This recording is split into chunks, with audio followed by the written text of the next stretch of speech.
என்ன பார்க்க போகிறோன்னா எலும்புக்கு பலம் தரும் பிரண்டை குழம்பு. பிரண்டை குழம்புக்கு தேவையான சாமான் பிரண்டை எடுத்து வச்சுருக்கேன், ஒரு கைப்பிடி கருவேப்பிலை, 2 ஸ்பூன் மல்லி, 2 ஸ்பூன் உளுந்தம்பருப்பு, 2 ஸ்பூன் மிளகு, 4 மிளகா வத்தல், 1 ஸ்பூன் ஜீரகம், ஒரு கட்டி பெருங்காயம், தேவைக்கேற்ப மஞ்சப்பொடி, உப்பு, ஒரு பெரிய நெல்லிக்காய் அளவு புளி.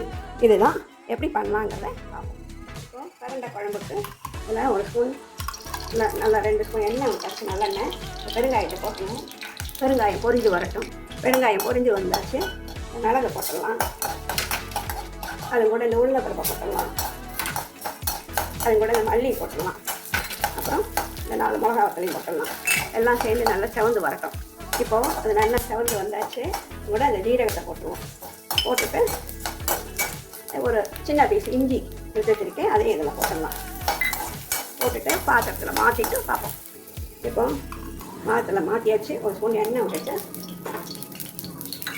நறுக்கி வச்சுருக்கிற பிரண்டையை அதில் போட்டுடலாம். அவள் ஃபேமிலி மெம்பர்ஸ் இருந்தாப்புல கூட்டி குறைச்சி எடுத்துக்கோங்க. பிரண்டை 4 அதுக்கு போடுற காரம் 4. இப்போ அது வதங்கத்தான். இப்போது இந்த பிரண்டை நல்லா வதங்கியாச்சு, அது கூட கருவேப்பிலையை போட்டுட்டு ஸ்டவ்வை ஆஃப் பண்ணிடலாம். ஆஃப் பண்ணிவிட்டு எல்லாத்தையும் ஆற விட்டுருவோம். பிரண்டை குழம்பு வைக்கிறதுக்கு நல்லெண்ணெய், சுத்தமான நல்லெண்ணெய் அதில் கொஞ்சம் தாராளமாகவே விட்டுக்கணும். அப்போ தான் குழம்பு ஒரு வாரம் நாளும் கெட்டு போகாமல் இருக்கும். எண்ணெய் விட்டாச்சு, பிரண்டை குழம்புக்கு வறுத்து வச்ச எல்லா சாமானையும் மிக்ஸி கப்பில் சேர்த்துடலாம். எல்லாத்தையும் ஒன்றா போட்டு கொஞ்சம் நைஸாக அரைக்காமல், வழுவழுன்னு அரைக்காமல் கொஞ்சம் கரகரன்னு அரைச்சிக்கணும். அப்போ தான் நல்லா இருக்கும். அதோட 1 ஸ்பூன் வெந்தயம், அதையும் சேர்த்து போட்டுடலாம்.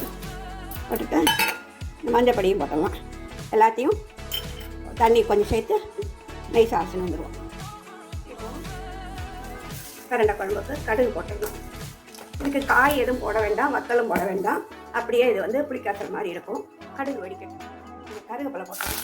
போட்டுட்டு அதை அரைச்சி வச்சுட்டு பாருங்க, அதை போட்டு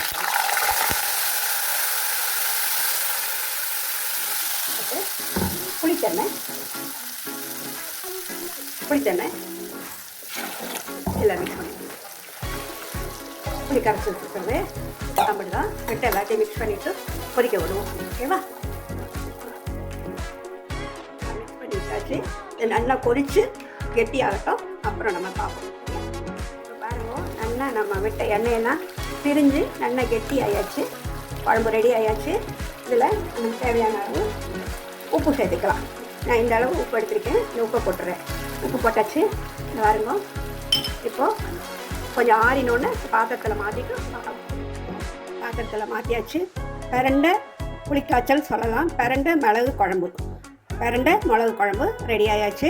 இந்த மாதிரி நம்ம விட்ட எண்ணெயெல்லாம் கக்கி வெளியில் வந்தால் தான் அதோட பதம் கரெக்டாக இருக்கும். நல்லா சூடு ஆறினதுக்கப்புறம் ஒரு பவுலில் எடுத்து வச்சது நல்லா டைட்டாக காற்று போகாமல் மூடி வச்சுட்டேன்னா 10 நாளைக்கு கூட கெட்டுப்பாகாது. இன்னும் கொஞ்சம் சுருட்டி பண்ணினோம்னா 1 மாதம்னாலும் இது இருக்கும். ஃப்ரிட்ஜில் வச்சு யூஸ் பண்ணலாம். இது எல்லோரும் பண்ணி பாருங்க. வெங்காயம் வெள்ளைப்பூடு சேர்க்காத பாரம்பரிய அந்த காலத்து முறைப்படி பண்ணினேன் பிரண்டை புளிக்காய்ச்சல் சொல்லலாம், பிரண்டை மிளகு குழம்பும் சொல்லலாம். அதை பண்ணி பாருங்கள், ட்ரை பண்ணி பாருங்கள். தேங்க்யூ.